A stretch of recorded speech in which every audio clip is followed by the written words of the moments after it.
How to make videos for TikTok and Instagram. To get started, first of all, open up the TikTok application on your phone. You will then be taken to the homepage of TikTok, where you can view the reels that are shared on TikTok. Once you're in your profile page, tap on this plus icon at the bottom panel. Select a timer and start recording your video. Select the tick mark on your bottom right corner. Then once you're done with the edits, tap on the next button. After that, you need to tap on the post button.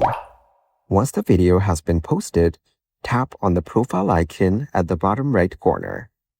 After that, you need to tap on any post. Then, tap on the three dots right here and select the option Instagram from the menu. It will save the TikTok video and redirect you to the Instagram application.